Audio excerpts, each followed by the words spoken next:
All right, we are live. Tonight we're going to cover a lot of stuff. Obviously, we're going to talk a little bit about Trump because that's been a big thing. We're going to talk about how he's tying this in with Christianity, how fast the Christian nation thing is progressing with the new administration coming in. Hasn't even begun yet, and this is already happening. It's really interesting. We're also going to recap the Bledo case, which is very interesting, and it's important that we understand. And we're going to go into Coast to Coast AM, the well-known radio show that talks about the strange stuff, but it has a pastor on there. He's talking about exactly what we talk about tonight, and we're going to show you exactly where he's right, where he's wrong, and we got a lot of other surprises tonight that we're going to reveal. So stay tuned for those secrets. We'll see you very soon.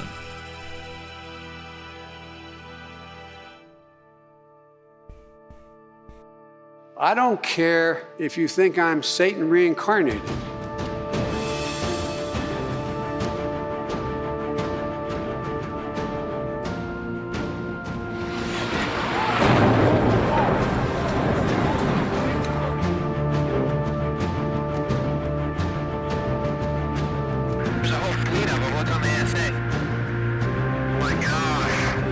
Demon spirits will declare themselves to be inhabitants of 5 distant planets in the galaxies that are coming to warn the inhabitants of planet Earth of the impending destruction of the planet. It is now 90 seconds to midnight.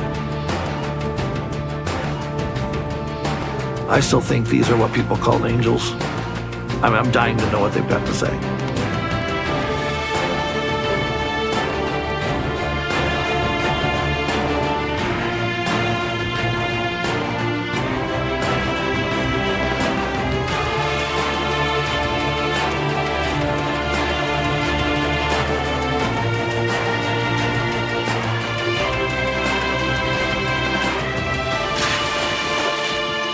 Pretty severe suffering brings them. These entities have the ability to appear in any form.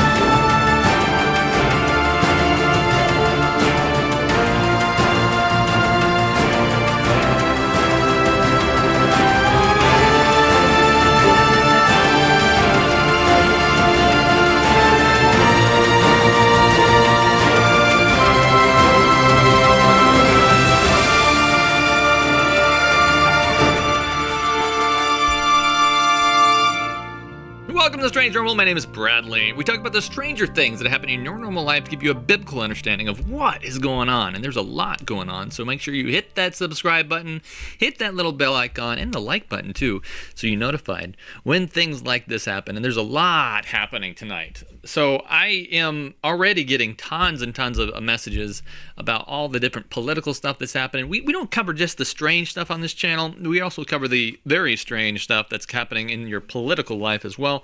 But we are completely politically unbiased, and we've been working very, very hard at that. It is very difficult to separate that because, look, no matter even though Biden is in the middle of the intro saying, "Hey, I don't care if you call me Satan or whatever it is," I'm excited about Trump. He's going to say all kinds of stuff that is religious, and what could I possibly put in the trailer for that? So I've had a number of people send me messages saying, "Oh, I know what affiliation you are." Hey, look, I'm completely unbiased. I didn't even vote. I knew who was going to win because there's been some kind of weird stuff that's been happening.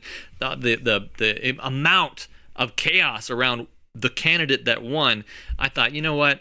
This is it. So this is what's happening right now. We're going to talk a little bit about this, and I'm concerned about the Christian perspective and making it more of a Christian real teeth scenario. But before we get into too much of that detail, because I'm already too far into it, I want to bring in our guest tonight. Surprise! Well, I'm trying to give myself a little extra light here. Yeah, sure. Welcome. In the dark over here. Everyone knows Good Mikey. to be here, man. Yeah, you're right, man. We are not politically persuaded one way or the other, and Trump's gonna have plenty of stuff to put in that intro, I'm sure. Yeah. I'm actually pretty excited about that because I'm sure I'm gonna see the quote. I'm gonna be like, "That's it right there. I gotta use that one now." But for now, Biden will stay in there. I'm like you, man. I it seemed like it was like almost set up for him to win. It was just like when when you have an opposition like that, it's like nobody's even gonna vote for that, you know. Sometimes I feel like it's like persuaded that way, like they give you, here's your two picks. It's like somebody that nobody's gonna vote for, and most people are picking the best of the two evils or something, you know. So Yeah, and I don't like to say, I'm for one political party or another. I do have my things that I like about each party, but I am most concerned about different aspects of both parties. And I think that's what makes America great, is the idea that you have a balance on either side, and it's always balancing each other out. And eventually both those sides are politically going to come together, like we've seen in this UFO thing, and they're gonna both decide together because they are the same. And that's right. It's just a bunch of arguments that make people separate. And I think we're going to see some ridiculously stuff, and I think it's going to happen in this next 4 years. I do. 2025, man. This is the year that the occult's been prophesying about, and that even the Republican Party was saying Project 2025. So it's like, what is coming this year? I'm kind of like amping up, preparing, you know. Not really. I mean, I really don't have anything to show for prepping, but mentally I'm like, something is gonna happen. I think something's coming down. Yeah, weird stuff. 2025 is talked about a lot. The Bledsoes, which we were talking about tonight, and we'll get into that. He's actually going to mention this. 2026. He talks about 2026 being what he has personally heard from these things, and then 2027 has been talked about immensely in other books and as well, which has been I've found, and so it's interesting to see just this next time, and really. Trump is, and this is not a positive thing I'm about to say about Trump. Trump is the perfect person to be set up for this. He is not changed by political bias, so he's not going to be like, well, they're paying me more, so I'm going to do this. He's more persuaded by, are the people happy with me? And that's what essentially is prophecy. It's going to be the people that push it. And I even think it says that that the leadership is concerned and they don't really want to pass the thing that people really want to do. So it's going to be weird. It's going to be strange. And I hope we have a little more time. That's what I'm praying for. But just to clarify, when I say like I think something big's coming in 2025, I think 2025 is going to be the springboard. I think something's going to happen that is like, you know, like when was it? Like 2020, I guess, was when the pandemic thing happened. Like that's like a memorable moment for everybody. Like we always talk about during that time or whatever. I think 2025 is going to be like that. It's going to be like the beginning of something, but then 2026 could be even something bigger, and then 27 bigger. Yeah, because I hear a lot about 2030 as well. The UN was saying that they want the whole world under one government governed by AI by 2030. The Future Pact and all this stuff. I didn't hear that. That's crazy. Oh, man, that was signed like a month ago on a Saturday while nobody was paying attention, but I did a little video on it. In the wording, I don't know, it says total AI governance. And so I made this whole video talking about like they want by 2030, they did say world government by 2030. It's called the Pact for the Future. You can read it on the UN's website. And it says total AI governance. And I was saying like they want AI to govern people. And my cousin was like, I think you took that out of context. They want to govern AI. And I was like, I don't think the way they're wording stuff, they're saying basically everything's going to be governed like what you say, you know, to make the world peaceful and in a happy place. We have to have AI to help watch everything you're saying, flagging words and all this stuff. And I think that's what they mean. I'm sure it's like any other law. It's like they wrote something and the creators probably had good intentions, and then someone comes along, some lawyer, and is like, no, actually it means this. And they completely flip it on its head. So yeah, even if it was meant to be governing AI, I'm sure if it's written right, it can be, we're actually going to be governed by AI. So who knows? Because they're trying to say they want to keep the internet safe for children. That's what that whole COPPA thing was about, COPPA Act. But yeah, we know that even the censorship is so biased, dude. Like I can, okay, for example, me and my wife run a ministry called Candid Truth, and we're about to be 4,000 subscribers, new ministry. and we tried to monetize, got rejected for monetization. It literally says, due to harmful content, when you click it, it says you talk about controversial topics. And I'm like, but I see so much like predator type junk out there that's teaching children the most obscene sexual things, and they get monetized, and it's it's not even like you don't even have to be signed in to look at it and stuff. And it's like, this is the kind of bias we're up against. Yeah, see, that's it. And you know, there's been a lot of news about how these social media platforms, Twitter, Facebook, Instagram, all the big ones are saying, we just don't have the people, have the power to monitor all these people. I mean, the government's always pushing them, saying, why don't you take care of, make sure that you're not posting bad things? And Elon Musk is like, look, you know, you can post anything on this as long as it's not illegal. And other people are like, well, we'll make sure, like Facebook has the, you know, the police, the post police, the fact checkers, the fact checkers and stuff. I think all that's going to the AI. When they realize that, oh yeah, AI can do it, then solution for them. You know, that's essentially what's going to happen. So, the thought police. Essentially, we're going to be controlled by computers. All of our stuff is going to be listened to. So, anyways, I think it's coming down the line. But what I have first on the agenda tonight, and do I even have it up here? Let me just check it real quick and make sure I loaded the right thing in here. Yeah. So I got 2 clips from Donald Trump at the beginning because I thought it would be interesting just to cover this real quick, because it was something that in the Discord. So if you're part of the Patreon, you can join the Discord, and our Discord is a very small group of people that they find things on the internet and they're like, wow, this is interesting, and they share it with the rest of the group, and they're passionate about it. And so some of the things they share gets on the program here, and this is one of them. So I think it's really interesting what he shared and how he is pushing for a Christian nation in this infomercial about some Bible. Watch this. I'm proud to be partnering with my very good friend Lee Greenwood, who doesn't love his song God Bless the USA, in connection with promoting the God Bless the USA Bible. This Bible is the King James Version and also includes our founding father documents, yes, the Constitution, which I'm fighting for every single day, very hard, to keep Americans protected. Also, the Bill of Rights, the Declaration of Independence, and the Pledge of Allegiance are all part of this God Bless the USA Bible, and it's just very important and very important to me. I want to have a lot of people have it. You have to have it for your heart, for your soul. Many of you have never read them and don't know the liberties and rights you have as Americans and how you are being threatened to lose those rights. It's happening all the time. It's a very sad thing that's going on in our country, but we're going to get it turned around.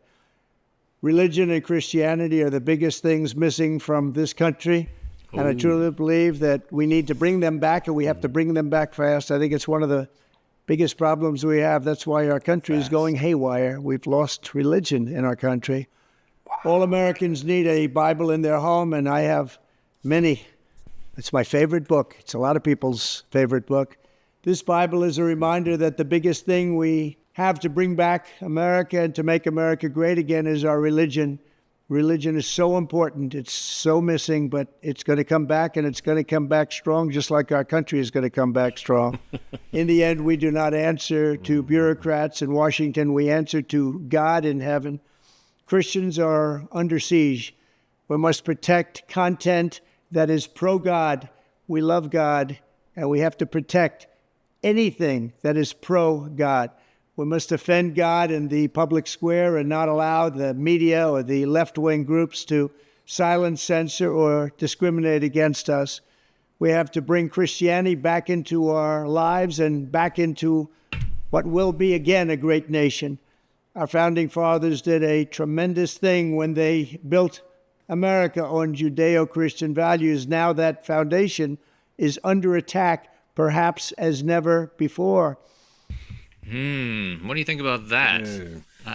Sounds like straight prophecy. I thought I saw that commercial before. I never saw it that long before. You could tell it was unscripted. That was all freestyle by Trump. But I remember the first time I seen a commercial look just like that. He was saying, "We're going to make America pray again." And I was like, you can't make people pray. Yeah. That's a term of force. But when he's saying everything he's saying, this is literally prophesied about. Like the world's going to get to a certain point to where everything's so bad, natural disasters, pandemics, just sin all around, sexual Bloodshed. sin, and that people are going to say that something has to change quick, like overnight. Something needs to change. This country needs to get back to God, and they're going to start making laws about basically enforcing Christianity on the world. But it's not going to be a true Christianity. Plus, forced worship is never true worship to God. You know. Yeah, that's 100%, and that's what I was thinking. I can see people just tuning in right now that might not understand the view of prophecy. To find a quote. Yeah, and I have a couple up here, but oh, good. I think I do anyway. But the maybe I don't have that one, not the one I'm looking for. I'll have to look for it later. But what I think is most interesting about it is that Revelation 13 talks about a forced worship. And that's what we see coming down the line. So it's not that we are pro having an atheist president or pro having a non-religious nation. We think that God's rules are the best. The trouble where the disconnect is, where it becomes very bad, is when you have God's laws and man enforcing them.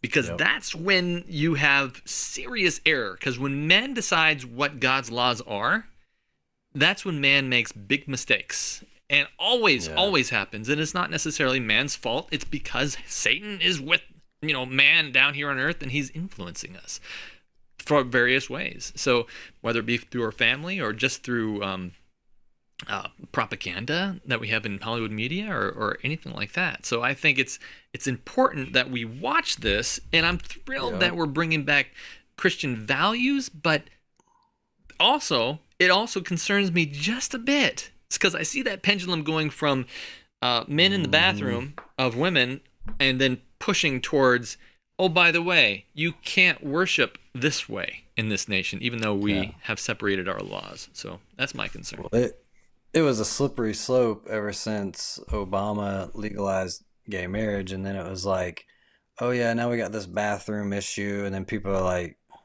some people were just like, okay, whatever. And others were like, no, this is crazy. But then it's like, you know what? Now we want to put men in the ring boxing women. Okay, everyone should be opposed to that. Any rational person should not want to see a man in a boxing ring punch a woman, beat a woman down. Like, this is something that we've all been taught our whole life. Like, you don't hit a woman and all that kind of stuff. So, some of that stuff that was kind of acceptable, like the gay marriage, the bathroom thing or whatever. But then it's just getting nuts to where it's like, yeah, men are beating women and people are paying to watch it and be entertained by it. Now it's like, okay, people can start to see something is wrong here. And, that's getting to be where like age is a preference, and, you can't really help these feelings. And it's just the worse it gets, the more people are going to cry out for, we need a savior, we need change, we need something to happen. And it sounds so good, man. Like, this is the most deceptive thing that's ever hit this earth, where you're hearing a president say, like, we know, like, the world went in a downward spiral when they took the Bible out of school and prayer and all these things, and they sound great. But now that there's talk of it coming back, it's just like, these are beginning steps, towards this forced worship thing. Yeah, 100%. I think what's interesting too is that what has helped them is the Catholic vote, and that's kind of where I'm going through next. This is my transition. All my cards are on the table. But what I think is interesting is that what really placed Trump into this whole thing was the Catholic vote, and I have proof behind that because, let's just watch this next clip, and I'll show you why. Catholic voters helping President-elect Trump secure his victory after Vice President Harris repeatedly snubbed them on the campaign trail with moments like this. With the intention that they would undo the protections of Roe v. Wade, and they did as he intended. Oh, you guys are at the wrong rally. Here to discuss the lessons learned from this election is President of Catholic Vote, Brian Birch. Brian, so great to have you on this morning. As you know, Catholics went for Donald Trump by 10 points. So why don't you just lay out what are your takeaways from this campaign, both what Trump did right, what Kamala Harris did wrong? Sure. Well, I think it was a combination of factors, Rachel. I think, number one, Kamala Harris had a problem with Catholics and had a record of hostility toward Catholics that she only made worse. Meanwhile, I think President Trump spoke to the concerns of many workers and families that just want to return to normal. They don't want radical abortion. They don't want Catholic hospitals being shut down. And they want normal gas prices and normal grocery prices, a normal border and normal girls' sports where boys aren't hanging out in their locker rooms. You know, we show that President Trump won Pennsylvania among Catholics by 16, Michigan by 20 to 25, Florida by as high as 29 points, and more importantly, and I know this is important to you, Rachel, Hispanics overall by 7 points. Yeah. No Republican candidate has been able to do this. Yeah, the other thing that the Trump campaign did that Kamala Harris did not do was in putting aside the big policy stuff, he made gestures. I mean, he would post things like the prayer of St. Michael. He had the Ave Maria, played at his rally. There were other gestures that he kept making sort of a tip to the hat to the Catholic voters. I think he went to a shrine for a Catholic priest and a Polish priest in Pennsylvania. How much did those little gestures mean in the long run at the end of the day? Well, I think they made a difference because Catholics did have concerns about Harris's record with Catholics, and she only doubled down on them. She snubbed the Al Smith dinner. She told Catholics that there would be no accommodations for us when it came to her abortion policies. And President Trump did the opposite. He posted about our feast days. He mentioned us in our rallies. And he chose a Catholic vice president in J.D. Vance that turned out to be a superb choice that I think many Catholics rewarded him for. Yeah. Was that a big deal, you think, in the end, J.D. Vance? Without question. I mean, I think many Catholics that I know looked at J.D. They know he recently converted to the faith.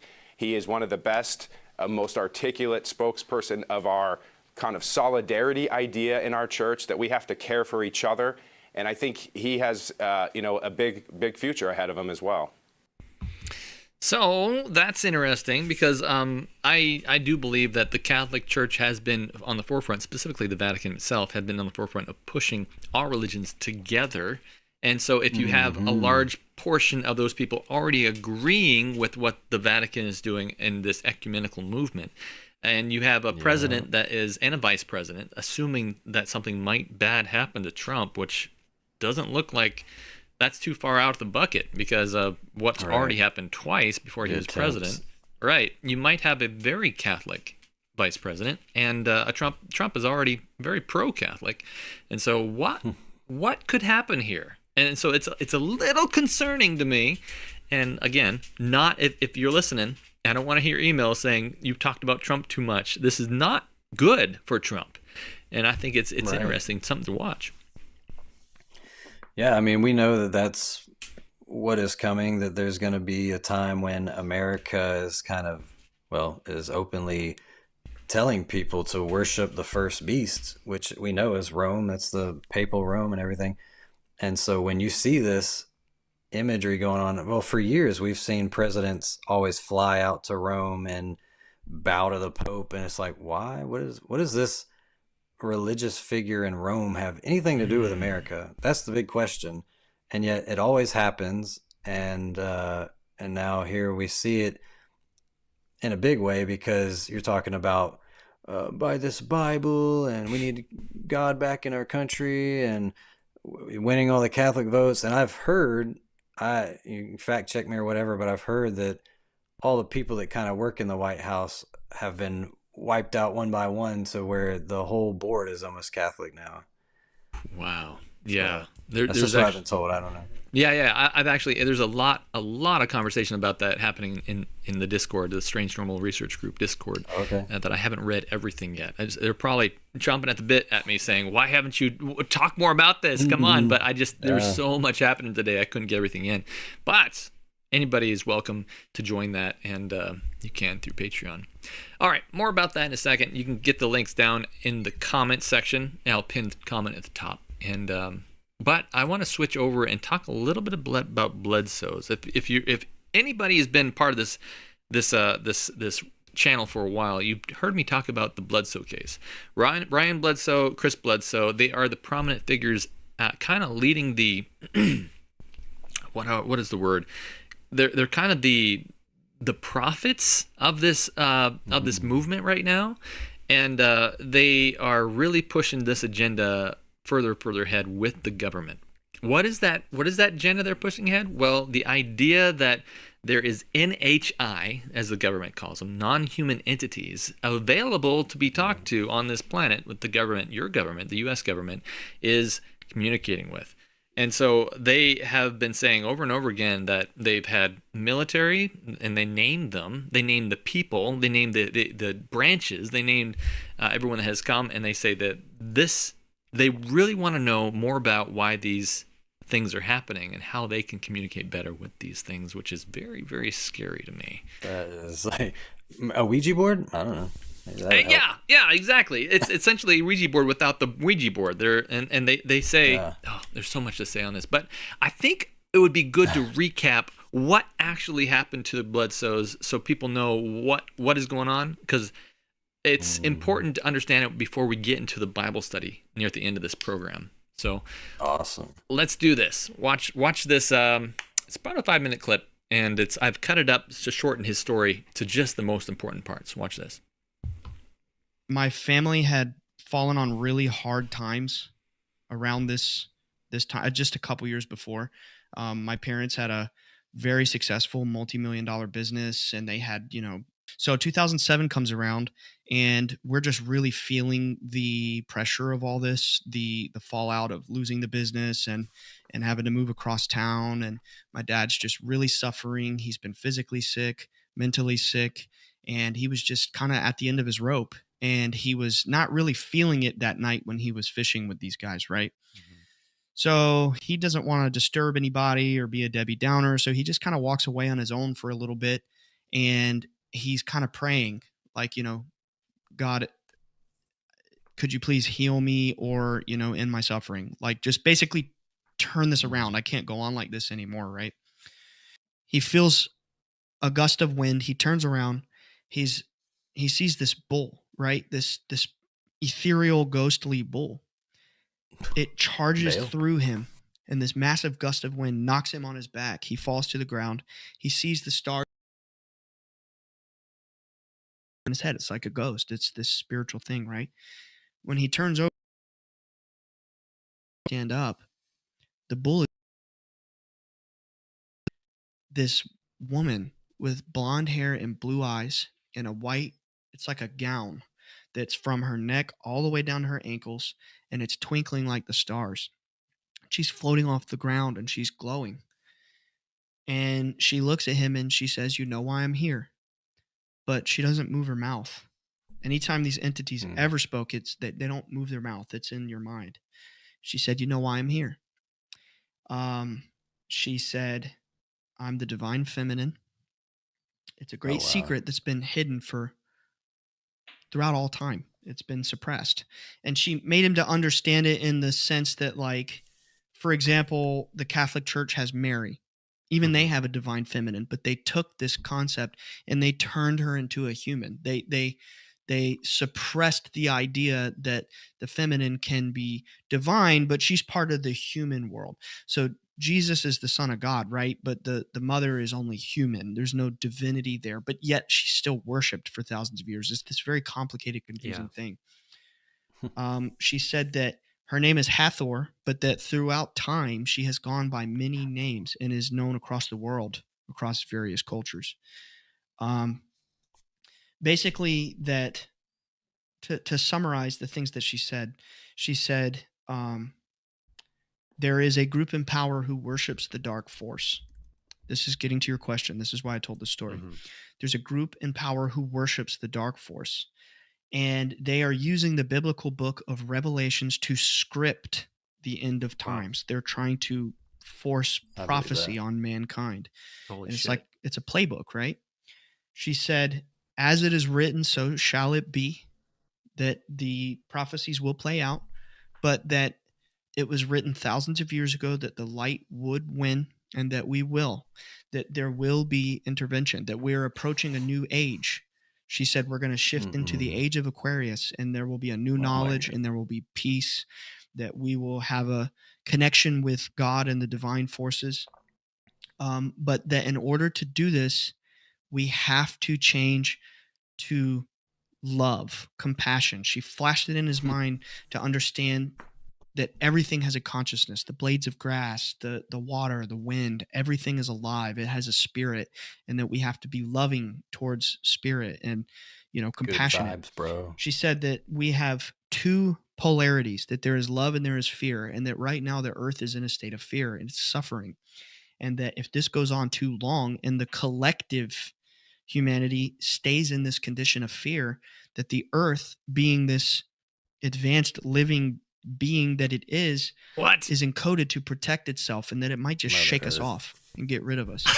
But that we have the responsibility to change our vibration to love, to save ourselves and to save the world. And that basically she said, you have to go forward. You have to tell your story. If you don't, you will have blood on your hands like Joel the Watchman. You will be guilty for lives lost. And this is your burden.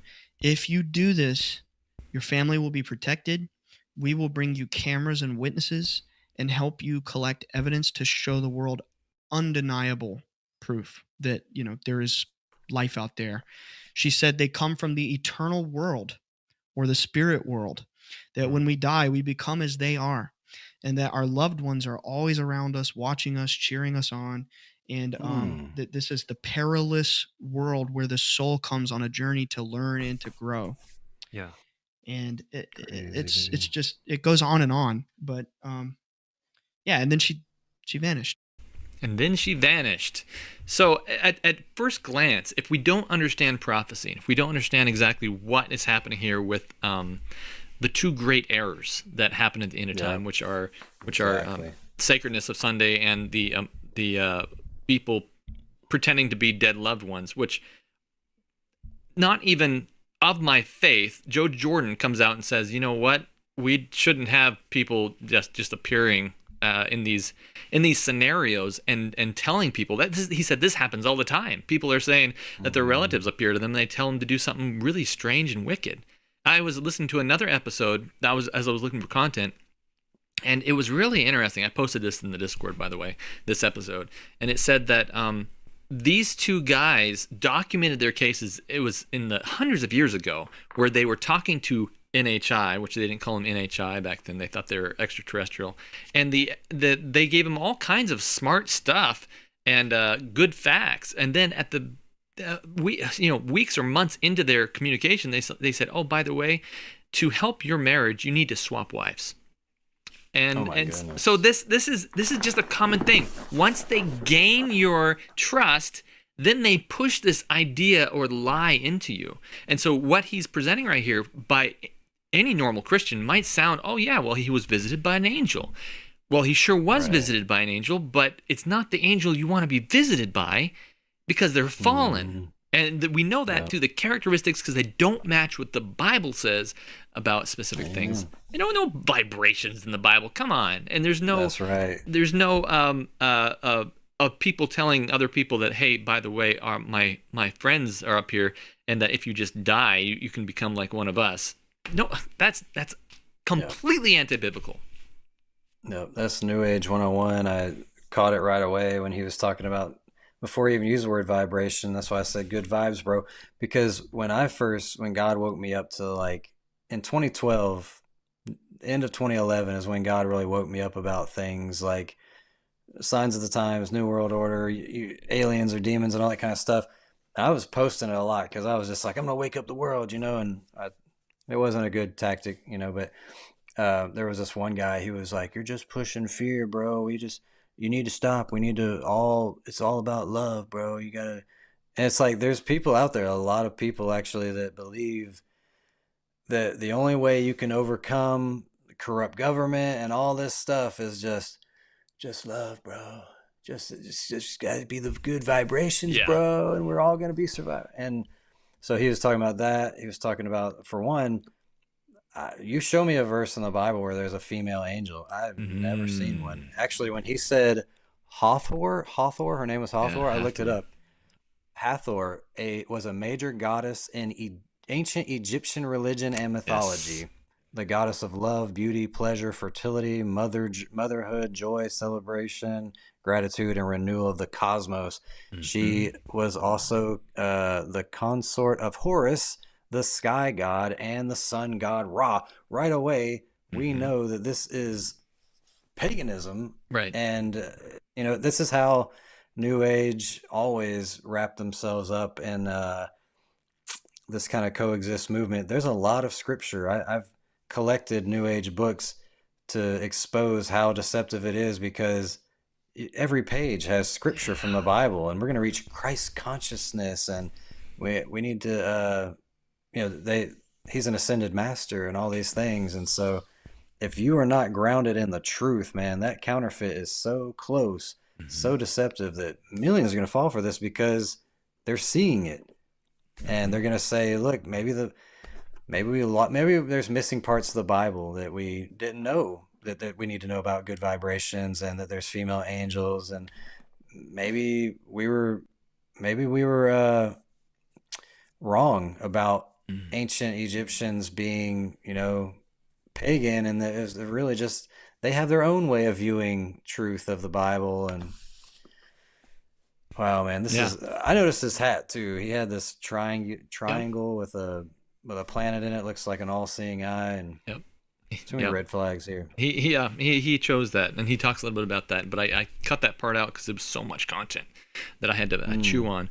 But what's interesting say about that hat? Yeah, he says that he chose that because he wanted to combine it's his logo. It's his logo. He made it, and he wanted to make it. He called it something. He said he wanted to make this thing a basically an icon that he could share around to support the ministry, and it was forget the name of it, but anyway, he very fascinating stuff, because what he's describing is heathen deities, which we know through prophecy is what's going to reappear on this earth, and it's how they deceived the ancient pagans in the Hebrew days. And so this is all coming full circle, and you're seeing this happening right now. And not only that, they gave his father healing abilities. This is a whole nother episode. If you want to go look at my channel and look for Bledo, Bledsoe or something like that.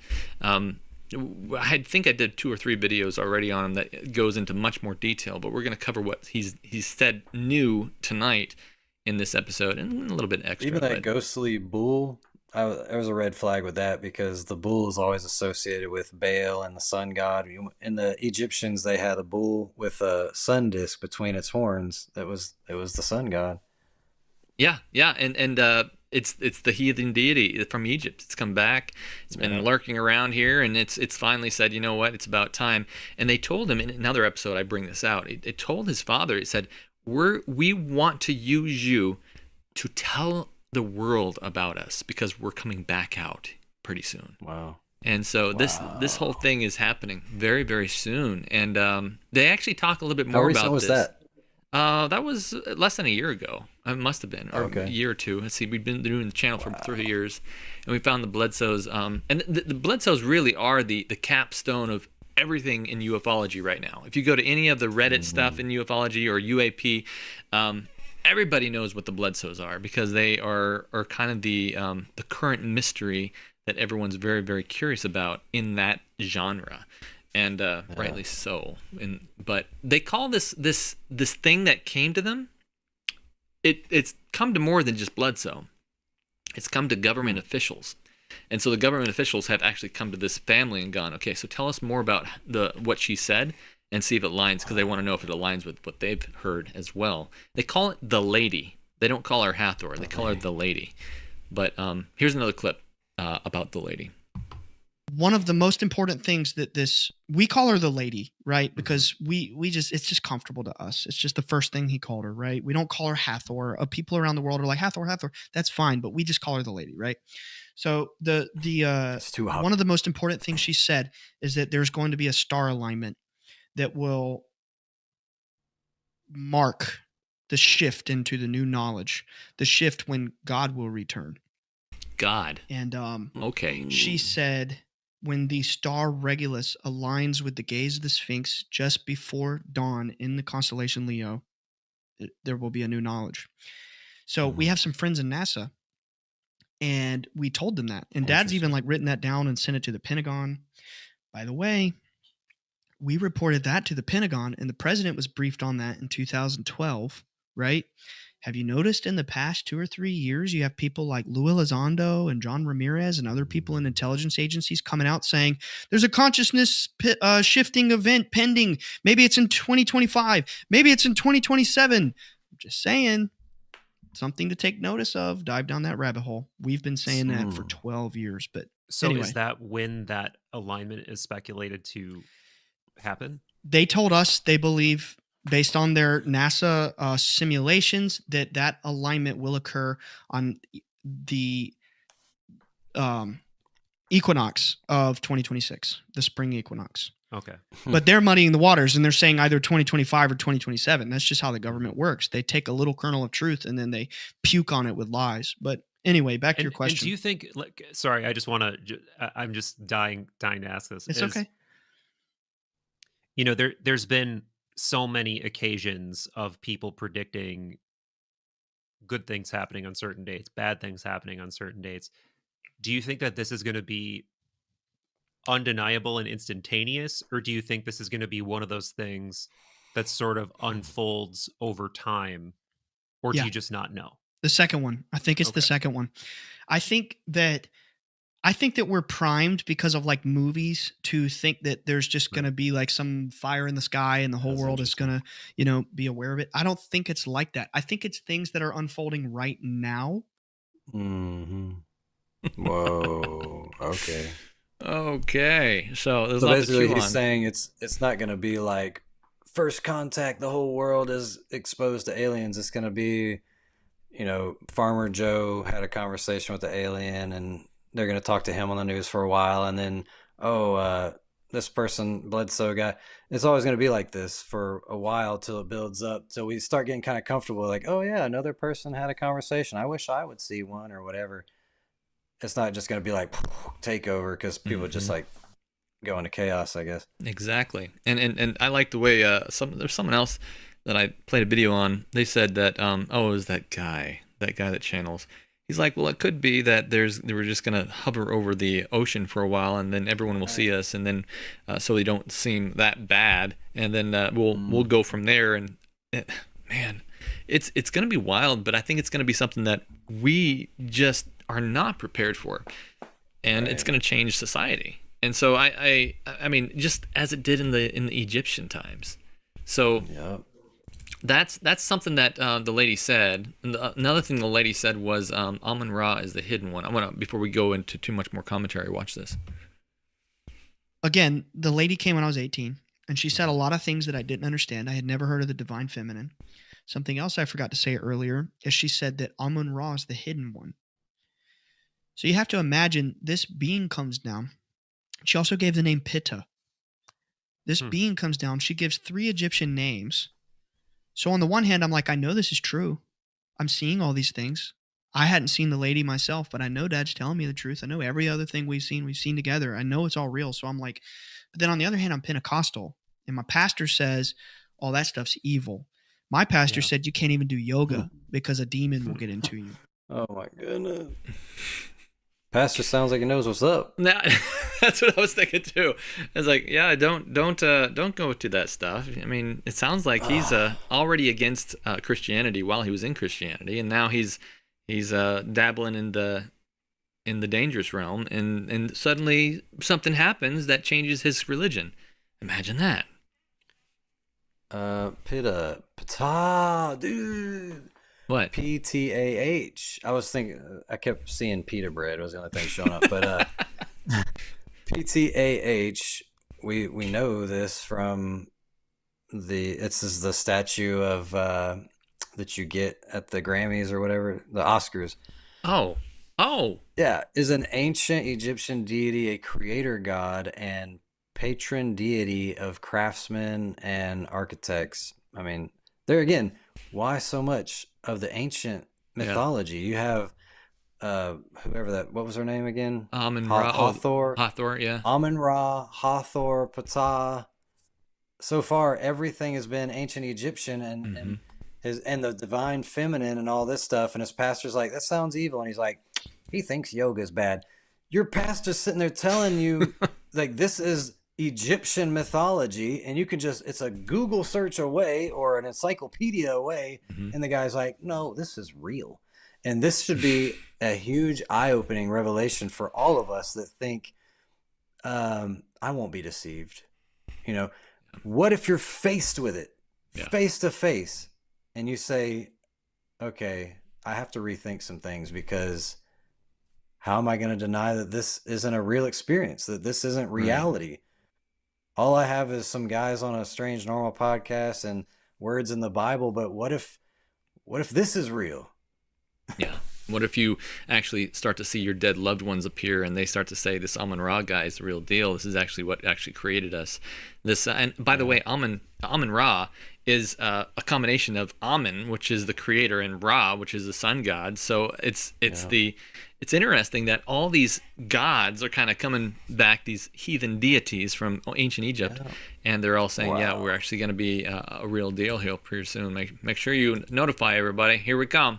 And they're telling it as it is. And so this next clip, I almost didn't put in because it wasn't is a lot wrong in it, but I have to show you how wrong the theology is in the Bledsoe's testimony. Otherwise,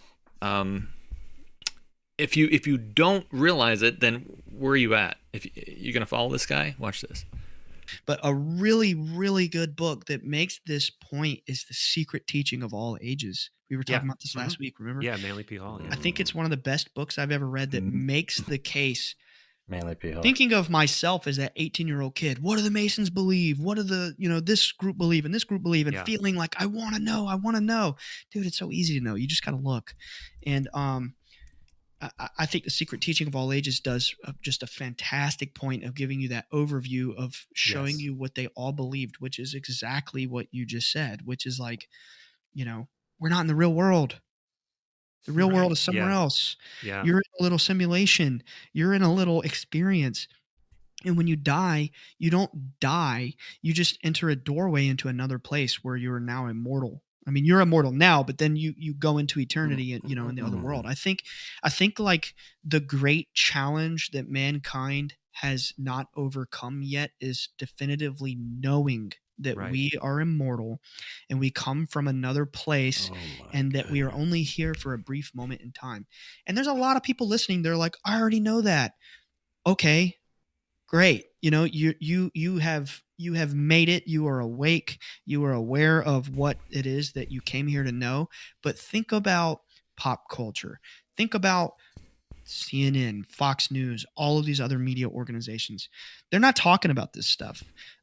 Movies aren't really talking about this stuff. And if they are, it's symbolic and it's subtle, right? It's an outlier. Scientific organizations and institutions, they're not talking about this stuff. This stuff is not accepted in the mainstream.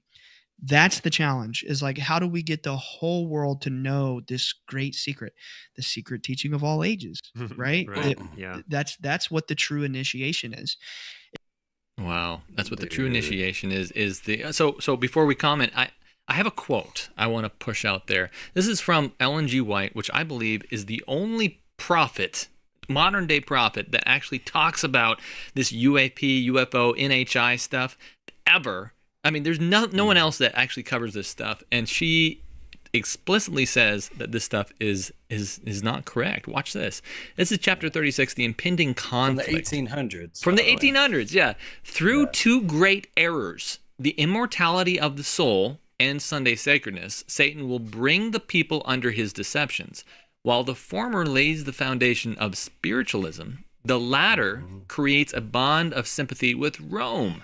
The Protestants of the United States will be foremost in stretching their hands across the gulf to grasp the hand of spiritualism. They will reach over the abyss to clasp the hands with Roman power, and under the influence of this threefold union, this country, the United States of America, will follow in the steps of Rome in trampling on the rights of conscience. We are losing, friends. We are losing our national separation of church and state, and it's going to happen in our lifetimes, I believe. And this is all happening right now. Yeah, I do too. This guy still professes to be a Christian, right? He's like, I'm a Pentecostal. He actually says he's not anymore, but it shows that when he was young and he was 18, he was digging into. He wanted to know legitimately, so he could follow these teachings of the Masons and all these other secret societies that held the secret knowledge, right? And so he found it, and it's not leading him in the right path. So this shows the slippery slope of how deceptive this can be. I looked up Manly P. Hall. I've heard of him, but it says he was a Canadian author, lecturer, astrologer, and mystic. Right there is all you need to know about him. But all these, he wrote so many books. The Secret Teaching of the Ages, The Lost Keys of Freemasonry, Secret Destiny of America. He's got like triangles on everything, all this like New Age artwork. It's got the compass and square. It's got these Egyptian gods, the mystical Christ, what? I don't even know what that word is. The initiation of the pyramid, all-seeing eye. I mean, this dude's an open Mason. It's a ceremonial magic and sorcery. These are the dude's name. There's books that this guy got into. The sun, a universal deity. Man, it's all about Kabbalah and everything. Right. That's exactly it. And so it's unfortunately it's through choices like this that has gotten. If you've been involved in some of this stuff, it doesn't mean you're lost. It just means you found the truth, and we're going to show you. Not that we know everything, but we do know a few things that are coming down the line here that are major things. This is the UFO channel that actually has the answers and not the questions. And so if that's you and you want to know more about this stuff, hit that subscribe button, because we're going to talk about this stuff every week. And also, if you're interested in those books, those Great Controversy and a couple other that she wrote about, maybe you should leave a comment below. I check and read all the comments, and I'll send it to you for free. So I think that's an important thing to mention. Yeah. Give a thumbs up too. Yeah. If you're watching right now, that actually helps bring in a lot more new viewers. It's a Mikey, simple and free way to support the channel. Absolutely. You know, Mikey, another way to support the channel that not only just Patreon and stuff, sometimes I want to make sure people understand I'm a real estate agent. And so real estate agents don't just work locally. They actually work anywhere in the country. You're looking for a real estate agent, yes? But beware, some agents have their own spirits leading them down a, let's say, magical path. You probably missed my episode about real estate. I'm a real estate agent as well, and the things that I learned while in training will really surprise you. I personally know some agents that rely on meditations, visualizations, affirmations, hocus pocus, and more than a few incarnations to make a sale. But if their focus is on aligning their chakras more than their closing costs, we might have a problem. Are they guiding you, or are they taking you for a spell? Look, when it comes to buying or selling a home, it's no time for hocus pocus. You need real focus, and I'm here to connect you with agents to put your faith in their knowledge, integrity, and a little less abracadabra. And by reaching out to me first, a portion of your agent's commission will automatically support this channel without you paying any extra. So no matter if you're in Orlando, Florida, or Anchorage, Alaska, or if you're in Spokane, Washington, or Washington, D.C., if you're looking for a real estate transaction without any mystery, give me a call first. I'll make sure that you're in good hands and they're not just reading your poem about it. I like it. That is so true. I've actually seen a video breakdown on HGTV, which seemed kind of like the safe stuff you can watch. I know a girl, she was watching, because she knows the dangers of media, and she's like, I like watching on how to update my home and stuff like that. And she put together a presentation showing how much new age junk is in there. Like they're in the house. They're like, oh yeah, you don't want your staircase facing the doorway because all the money just comes out and it goes out the door. You got to have your feng shui like this.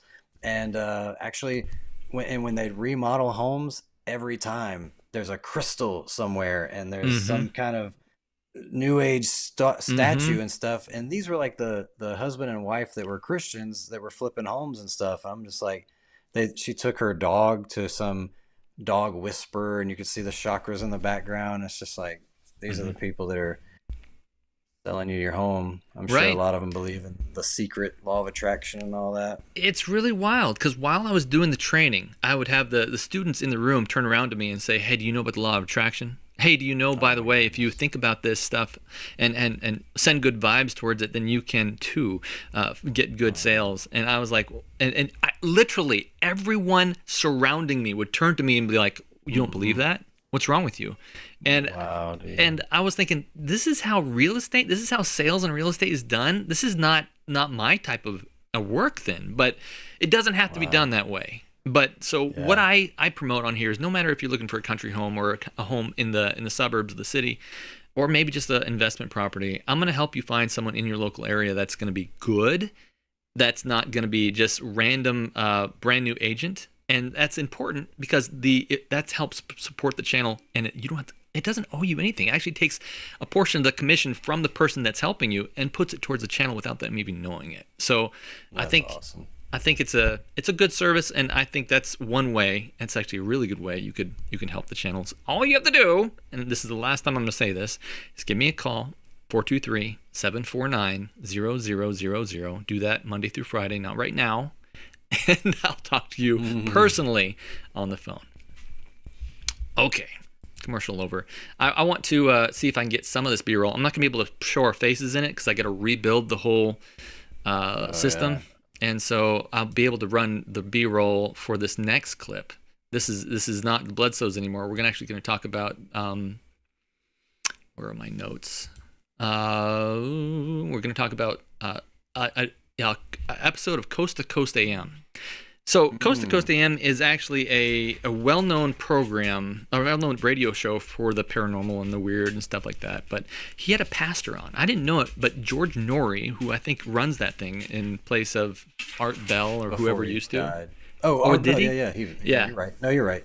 Yeah, I think it was Art Bell that I was thinking of. Yeah, Art Bell. I guess he died, and I used to listen to him a lot, and I just. He has a background in Christianity. I was shocked by that, but it came out on this program. And he had a pastor on to talk about the connection between aliens and demons. It was only about a half hour long. And I thought, there's some really good clips out of here. But again, they're confused about spirits, your soul, and the state of the dead. Because that's where this is. And the millennium. Yeah, exactly. And then we're going to talk about that All too. Those things are so important, man. So let me see if I can get the right clip up here. I don't know if I have them in the right order even anymore, but I'm going to try to see if we can run that play out. I have not seen evidence, as bizarre as this might sound. I have not. A little bit about Scott there Mitchell, a mind-opening Bible teacher, host of Bible Mysteries podcast. Scott has been a student of the Bible history, and biblical mysteries for 40-plus years. His careers have spanned music, legal support, and technology. Scott has pastored a Bible church in Texas. Scott, before we get into the UFO alien tie-in here, give us your description of fallen angels and what they are. Yeah, so I believe that the Bible indicates the angels were created by God in the beginning, and evidently 1/3 of them joined one particular cherub in an insurrection against God. This particular cherub is named Lucifer. He wanted to be God, and he drew 1/3 of the angels into this rebellion. There was a war, and it practically devastated our solar system. I believe the evidence is all around us. Pause right there just for a second, because he's going to go. I think so far it's interesting that he is very close to what's actually happened. There was a war in heaven. The Bible says that. And I apologize for not being able to see my face, but I can't bring us back without losing its place. But there was a cherub, I think it was a cherub. Let me think here. Here was seraphim and cherubim. Off the top of my head, I can't remember if Satan he was in Ezekiel. It talks about Lucifer being the cherub that covers. That's right. Yeah. That's right.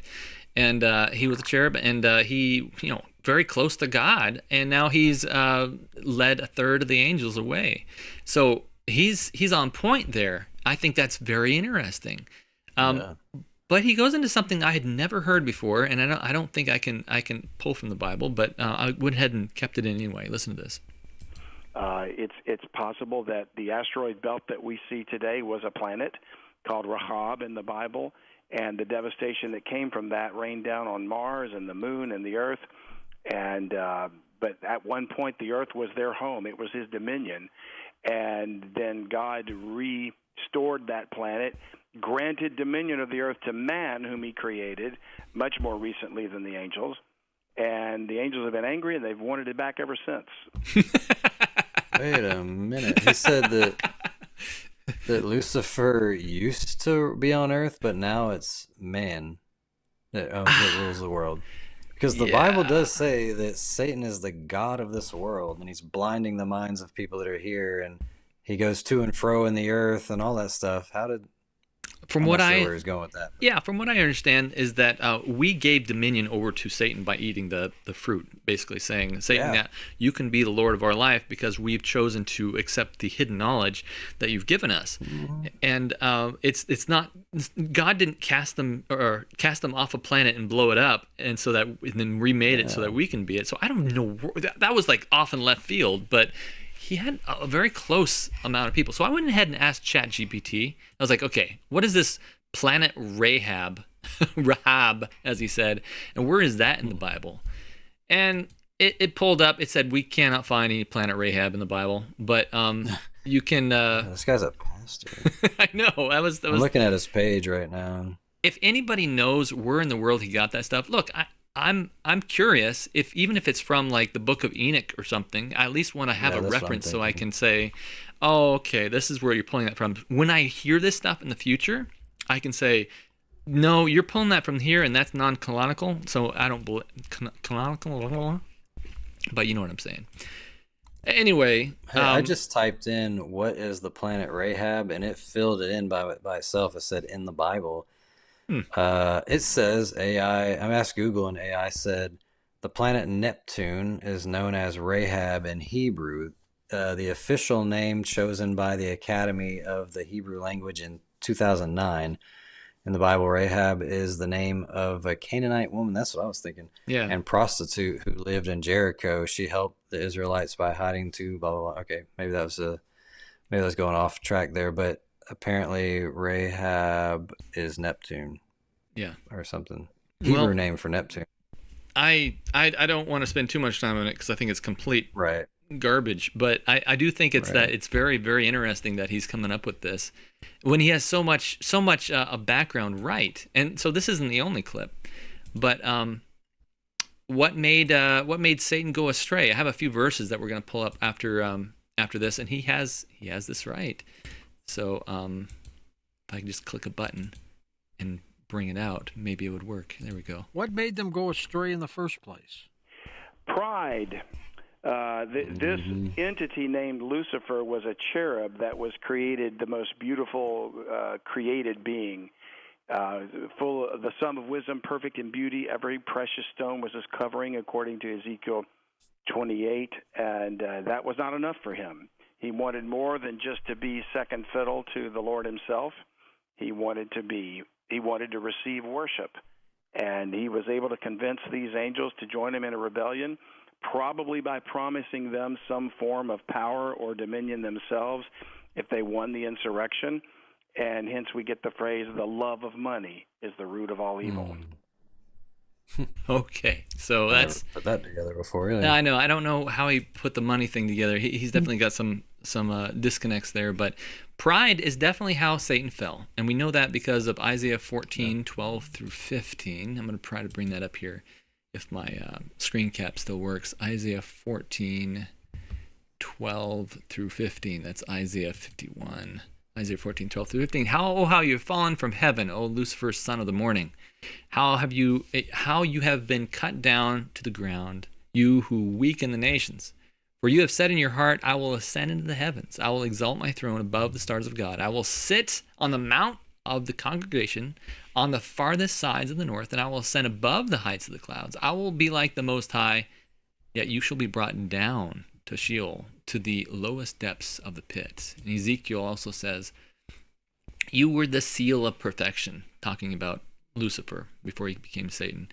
Full of wisdom and perfect in beauty. You were in Eden, the garden of God. Every precious stone was your covering. And it names the stones on him, and it says that the workman of your timbrels and pipes was prepared for you on the day you were created. You were the anointed cherub who covers. I established you. You were on the holy mount of God. You walked back and forth in the midst of the fiery stones. You were perfect in your ways from the day you were created till iniquity was found in you. So that iniquity that was found in him was his pride. And he did fall, quite a significant fall, because look what has happened to humanity because of it.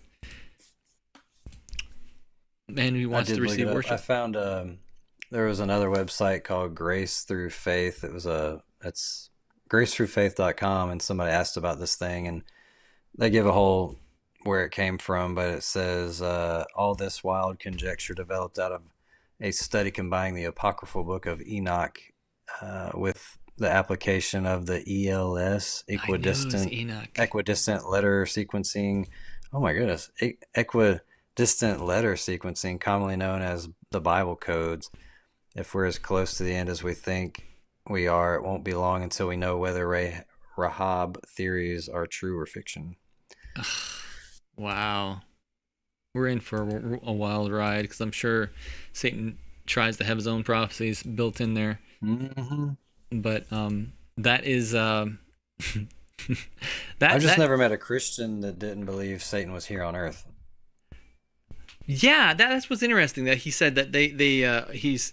I mean, the Bible does say cast down, but he's already been cast down. So I don't know how he's getting that timeline a little bit confused there, because he was cast down. He was here in the garden. Mm-hmm. And cast down to earth with humans. So what's up with that?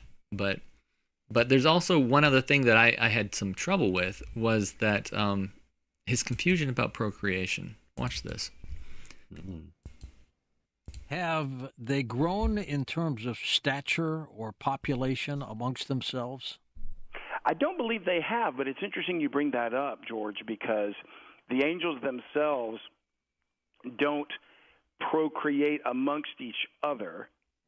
We know that they violated God's commandment in Genesis 6 when they came down and procreated with human women.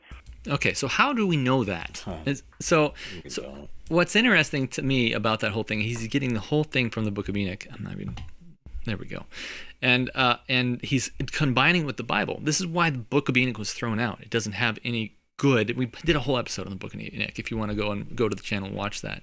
But it's interesting that why would angels not have kids if they had genitalia and they wouldn't procreate with them each other? But they think it's okay that they can procreate with a race that's not of its same kind, which is interesting to me, because no animal on earth can procreate with its own kind. You see, angels and humans are going to be able to procreate when there's separate kinds. Even Paul says different bodies.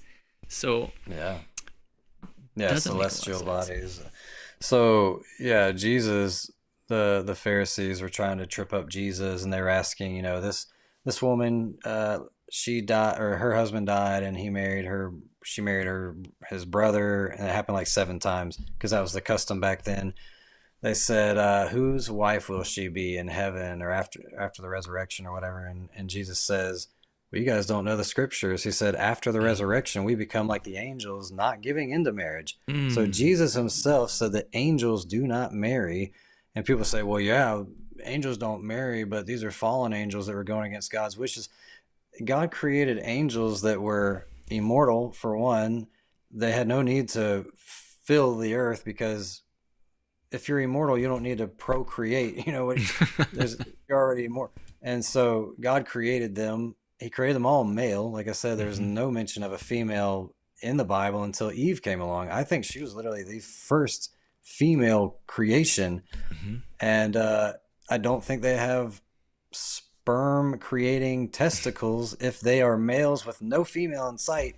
And just for thousands of years, they're creating sperm for no reason. The Bible says that we battle not against flesh and blood. How can you procreate with something that's not flesh and blood? Right. So there's some things to think about, but they get it from Genesis 6, where it says the sons of God saw the daughters of men, that they were fair, and they took them wives, all of what they chose. And so they say the sons of God, that was angels, and the daughters of men, that was just humans.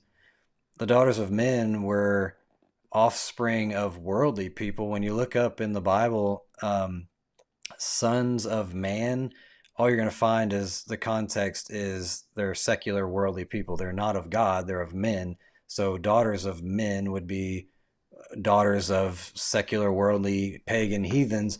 And then sons of God over and over in the Bible are believers. You know, he gives us the power to become the sons of God.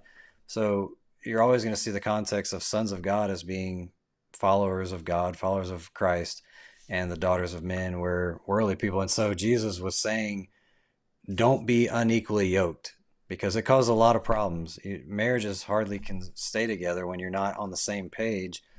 And it wasn't about racism and all this stuff. It was just about being yoked with somebody who believes the same way you do, so you can raise your children in the faith, and so your whole family can be united and be in the kingdom for eternity together. And so, yeah, all this came out, you know, these people see where it says, and there were giants in that day. Yeah. That's the next verse. It doesn't mean that, well, these people procreated and had giants. It just says there were giants in those days, and also after the flood. And yeah, there were giants in those days. Goliath was a giant. I don't think he was a fallen angel hybrid. Some think that Adam and Eve were giants, and Noah and all those people too, because back before the fall, we were bigger and stronger, and the atmosphere was better, and all kinds of reasons why we could have been giants back then. But that might be going down a rabbit trail. Not at all. And in fact, I want to back you up on this. I actually have a document. I'm just going to reveal my notes here. Genesis 6, this is Genesis 6, 1 through 5. It says, on verse 2, it says that the sons of God saw daughters of men, and that they were fair, and that they took them for wives. Well, what is the sons of God? Well, if you look in Luke 3, it's the same thing. Look, it says, when there was the sons of Enosh, which was the son of Seth, which was the son of Adam, which was the son of God. So who are the sons of God? Yeah. So sons of God. So who are the sons of God? Well, it's not these angels. It's the people can be sons of God. Or 1 John 3. Behold, what manner of love the Father has bestowed upon us, that we should be called sons of God. Can we be sons of God? Absolutely. Humans can be sons of God. And the joy, and in verse 4, you mentioned the giants of old, you know, these in those days. Well, where were these giants? The exact same word that is used here for giants is used in Numbers just a few books down. They say, we saw the giants, the sons of Anak. They come from the giants, and we were in our own sights as grasshoppers. So who are these giants? They're sons of Anak. They're not some human hybrids of angels. They said it's the sons of Anak. And what we've discovered is that oftentimes when you have intermingling of the same family procreating over and over again, which happened back then, you get 6 fingers on one side, you get taller beings, and that happened. And that happened quite a bit. In fact, Goliath had 6 fingers, I believe it says that. And so they think that he is probably one of those genetic anomalies that they might be talking about here, the giants in those days. So there's lots of other explanations.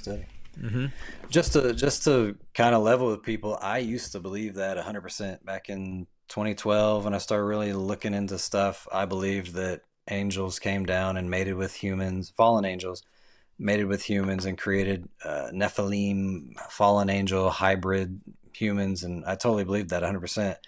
It made sense to me until I started reading more, and I'm like, wait a minute, Jesus said they don't even marry. And then I started just really doing more word study, and I was like, yeah, this doesn't make sense that immortal male angels had sperm-bearing testicles, and it just falls apart when you really study things on it. Yeah, these are more like Ken dolls, I believe. I mean, I'm sure we've seen over and over again where the alien phenomenon or this abduction phenomenon, you do have some kind of sexual experience, but if these things can appear like your mother, they can make, or let's say it differently. If these things can appear like your former ex-boyfriend or something like that, then he can also appear as the same genitalia. Okay, we're new subject. But we're we're gonna move on from this. Okay, watch this. This is a continuation of what he's talking about here. To create the giants of the Nephilim. So the Nephilim had increased their numbers at least up to the time when they were destroyed in the flood of Noah, and became the disembodied spirits, or demons as people refer to them. See wow. So see, it's the whole idea that you can separate, or that the soul is a consciousness that leaves the body. This New Age concept is what's going to really rock the world, and it's been pushed into society from the very early ages. And so I want to continue on that one passage of Ellen White, chapter 34. She says, when they have been led to believe that the dead actually return to communicate with them, Satan causes those who appear, who went into the grave unprepared. They claim to have been happy in heaven, and even to occupy exalted positions there. And thus the error is widely taught that there's no difference between the righteous and the wicked. The pretended visitants from other world of the spirits sometimes utter cautions and warnings, and that proved to be correct. Then as confidence is gained, they present doctrines that directly undermine the faith in the scriptures, which will, with an appearance of the deepest interest in the well-being of their friends of earth. Wow, so clear. Yeah, so clear. And so I encourage anybody who has been brought up to believe that these things are demonic. We got a whole study on that on this channel. The number one belief that will destroy Christians, I think it's called. I have a lot of friends that believe that so the fallen angels mated with human women, created these demonic hybrids, or these whatever you want to call them, fallen angel human hybrids. And then during the flood, because it says that I don't know, it talks about Sodom and Gomorrah and strange flesh and these kind of things, which if you're a male with a male, that's strange flesh right there. But they think it's talking about this human angel hybrid.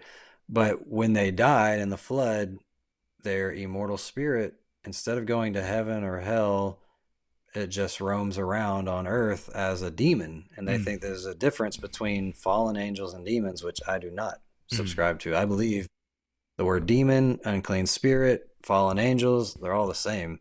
There's good angels and there's bad angels, and there's God and there's Satan, there's Jesus, and everything in between is just different words for, fallen angels, unclean spirits, demons. All of them are fallen angels.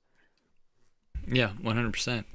And all these fallen angels are here to cause havoc on earth. They're here to confuse. They can we don't know if they're presenting some kind of hologram or they're actually shifting into this type of material, but they can appear or cause things to appear like anything. And they can make it look like they're actually talking. They can have heartbeats. Really bizarre stuff I've heard different testimonies talk about. So don't be fooled by if you ever have something like that appear to you, which will happen, I believe, in the next few years, then you need to cite scripture. Remember Ecclesiastes 9:5, the dead know not anything. Or think in Job, it says somewhere that the dead don't return to the house. There's no haunted houses. It's demons. Will there be another war? This was interesting to me because he kind of goes deep into this for a moment, and it's an interesting theory that I have scratched my head at, and so I thought we'd present it. Watch this. Is it a plan underfoot to disguise the aliens as or the fallen angels as aliens, and why disguise it that way?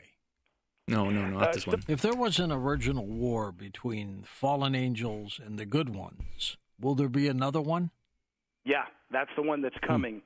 There is a verse of Scripture in 2 Peter where he wrote that a day with the Lord is as 1,000 years, and 1,000 years is one day. And if we take that to be some sort of a prophetic formula, and we take the Bible to be true as we understand the timeline, then Adam would have been created roughly 6,000 years ago. And we're almost at the end of 6,000 years, and the 7,000 year is about to begin. There's 7 days in the week. God created the earth in 6 days. On the seventh day, he rested. So everything about the rest, the Sabbath, is tied to that seventh day, which, according to the Bible, is a 1,000-year reign of Christ on the earth. So that's what's coming. Well, there's another passage that's kind of obscure in the book of Hosea the prophet, where it says in chapter 5, I will go and return to my place until they acknowledge their offense and their affliction, they will seek me early. And I believe that's a reference to when Christ was rejected by the nation Israel as Messiah. He returned back to the Father.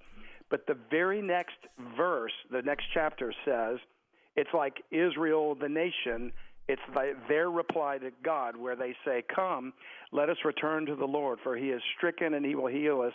He is smitten and he will bind us up. After 2 days, we will live in his sight. And so if I apply the formula of 2 days, Jesus Christ was crucified in AD 33.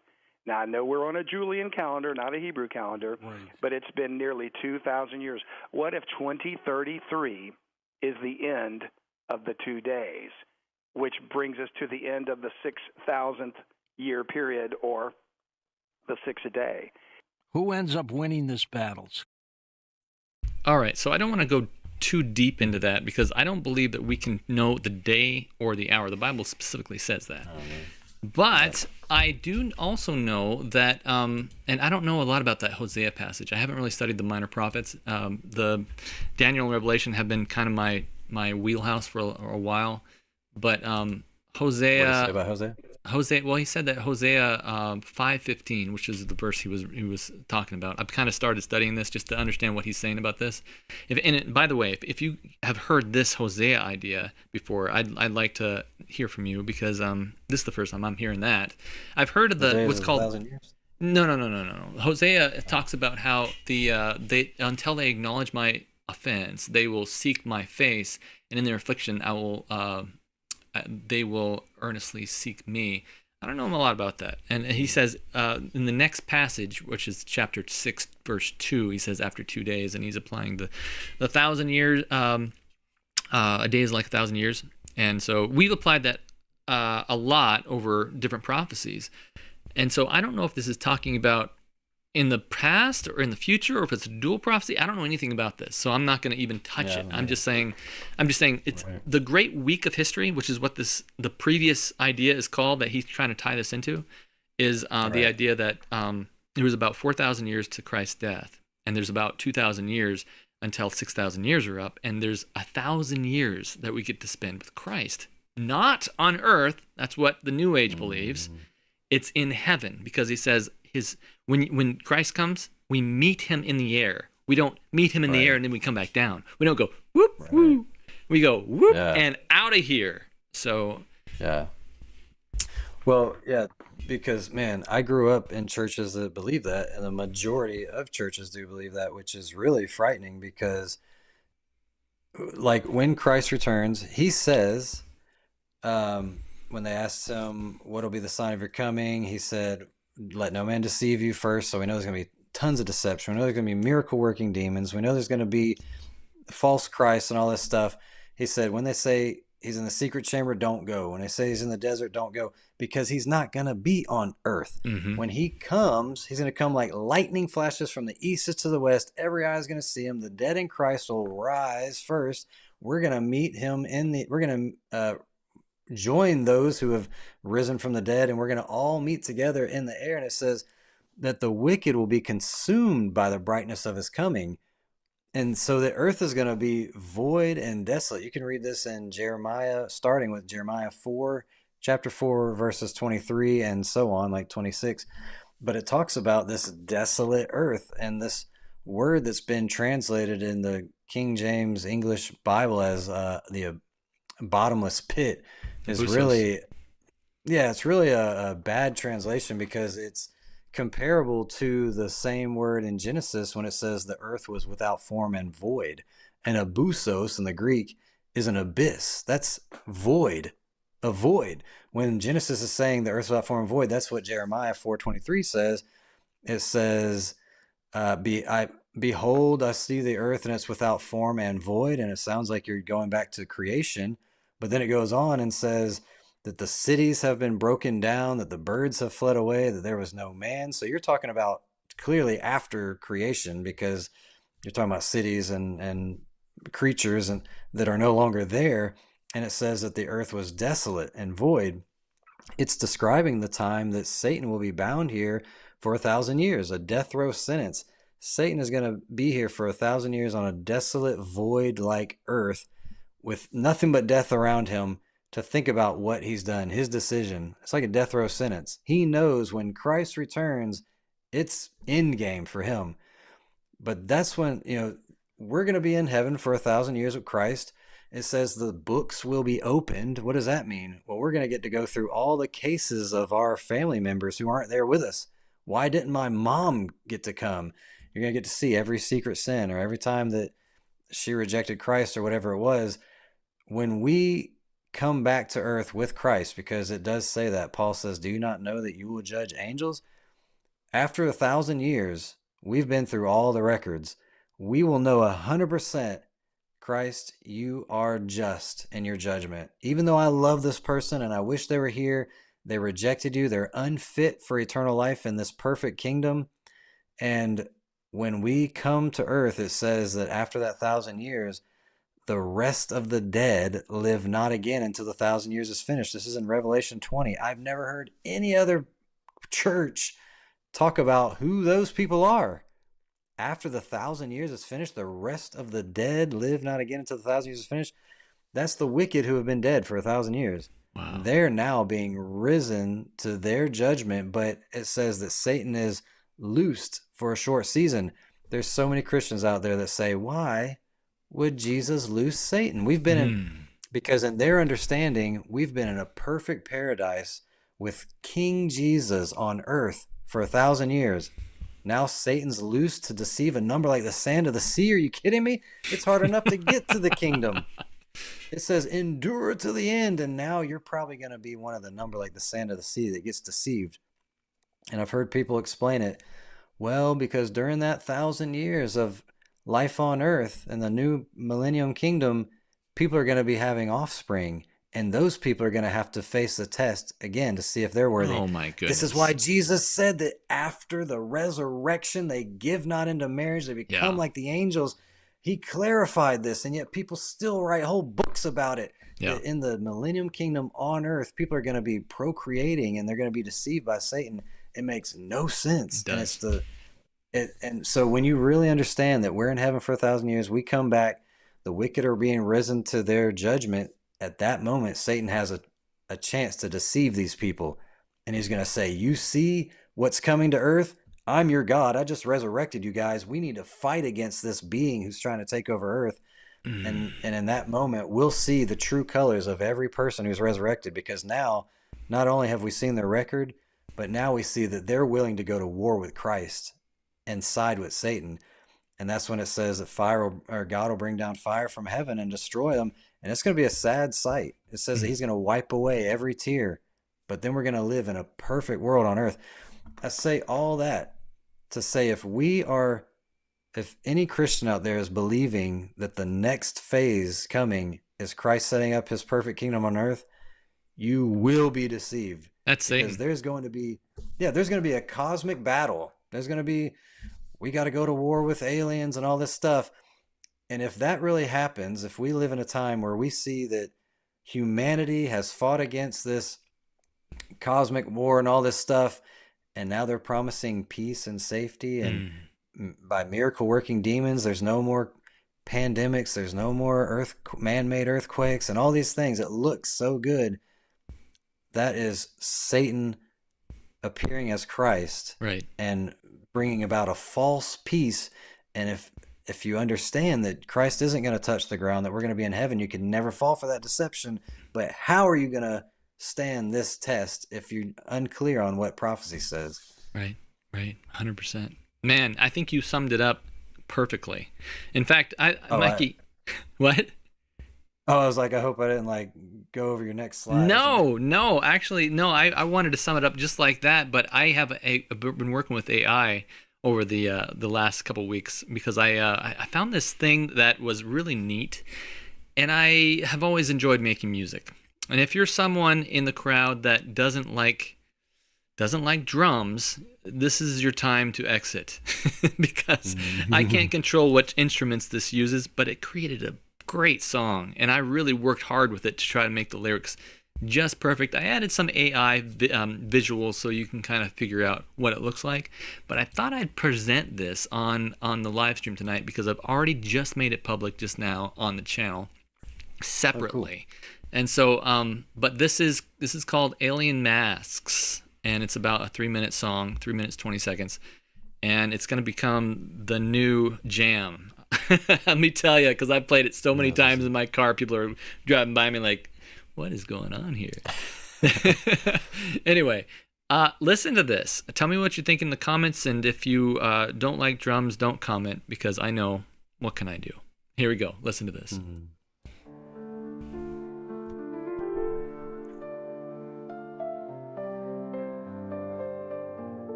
Silent shadows in the sky, fallen wings, they start to lie. Whisper secrets sweet and sly, alien faces they deny.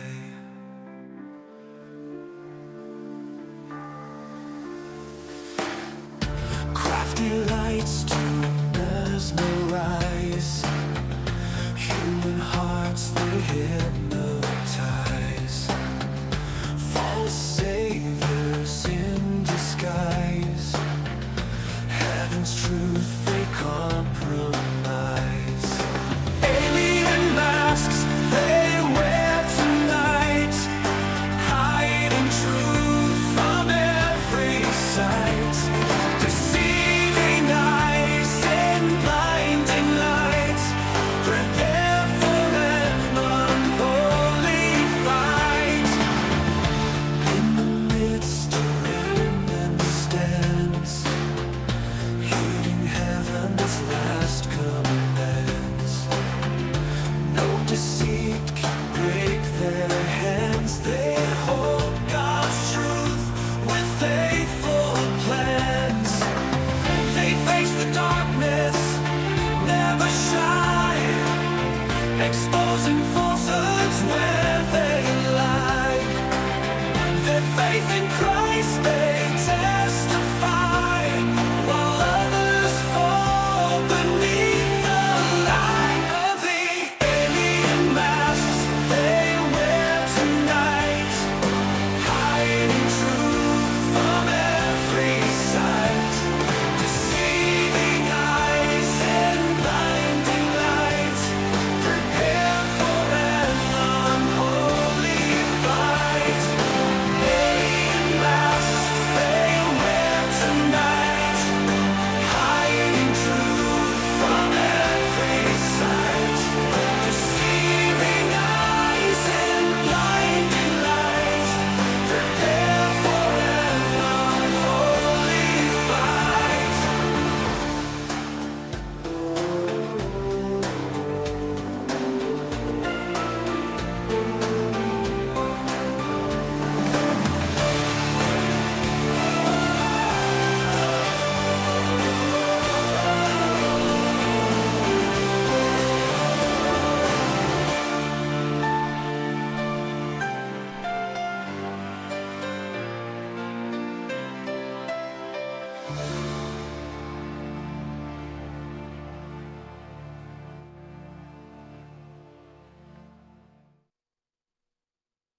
I had to throw in some of those some of those.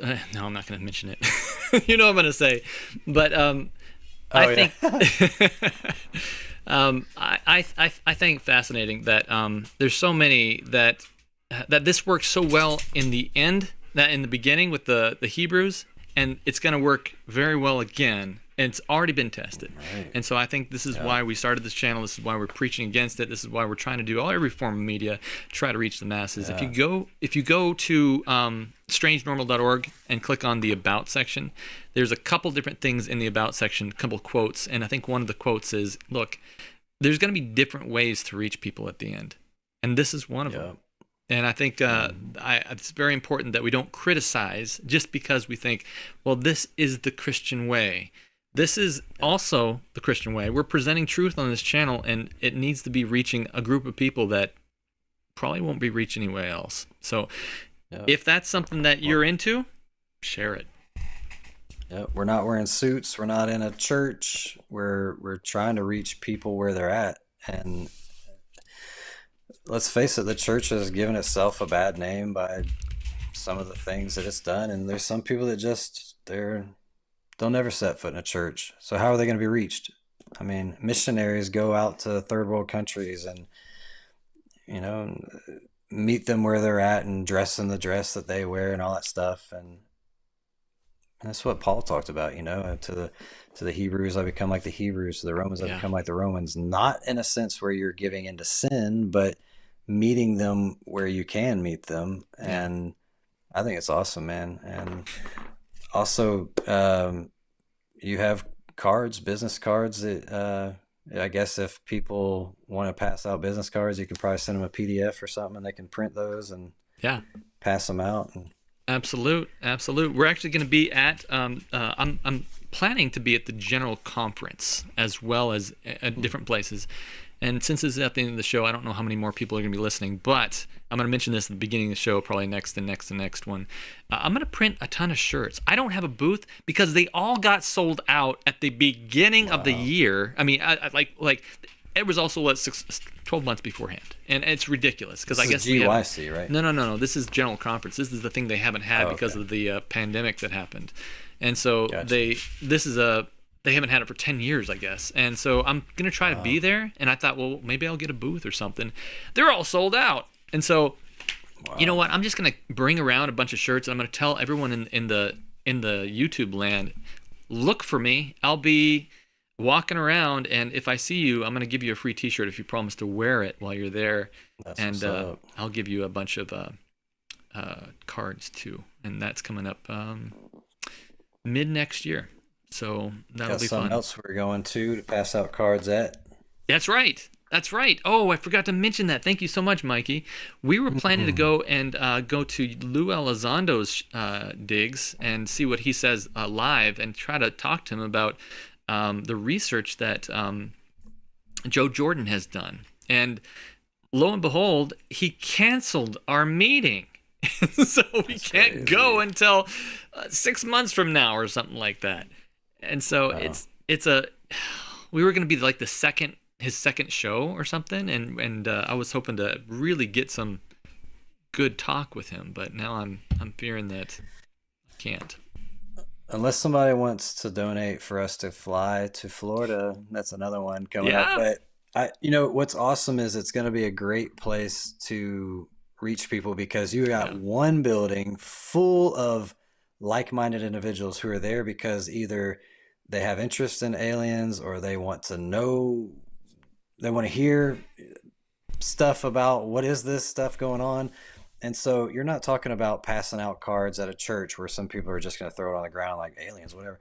You're talking about a building full of people who are there to hear, I want to know what this is. And so I think it's going to be a great place to pass out cards, put them on every car outside, put them in every person's hand. And I really hope a lot of people will. I hope that movie, Starfall movie, just gets a ton more views and gets shared around, and people are going to be like, this is something to think about. 100%. I want to mention AD.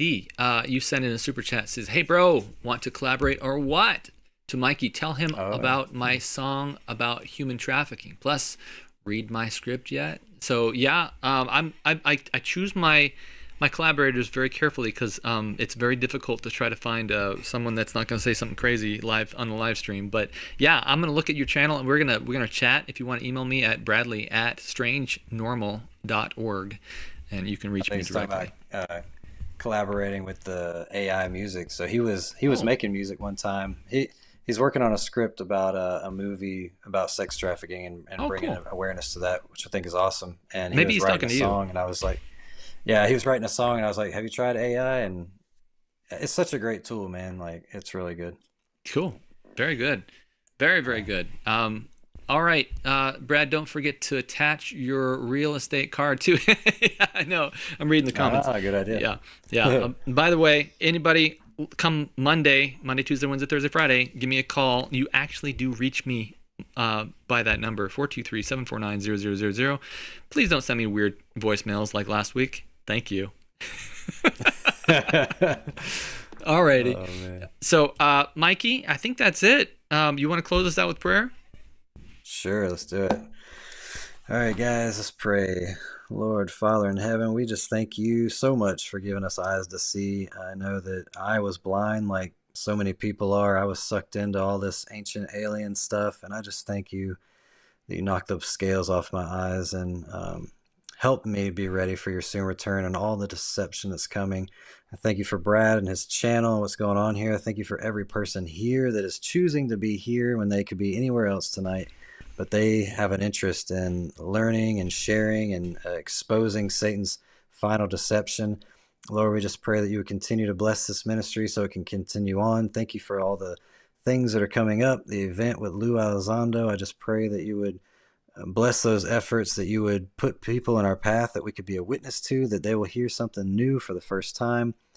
And Lord, we just pray that you would give us discernment, because we know things are coming that we've never experienced. We've never been faced with this stuff in our life. Actually, it's the biggest deception in human history. So, Lord, help us to not just be overly confident. Help us to know that we need you. We need your word. We need your spirit. We need prayer, because we are hopeless without you.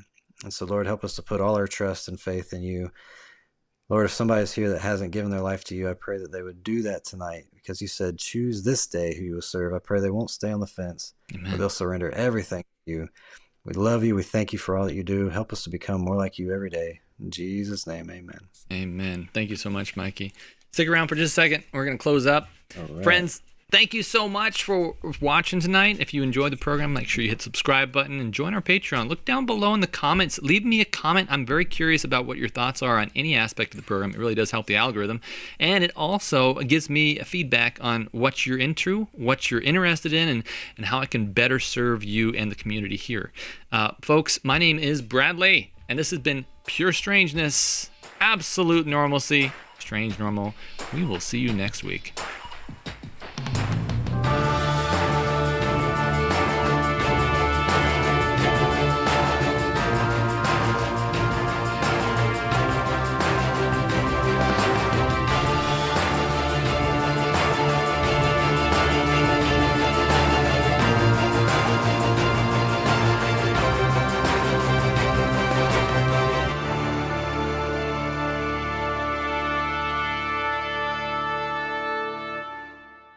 You're watching Strange Normal, where the truth is the truth.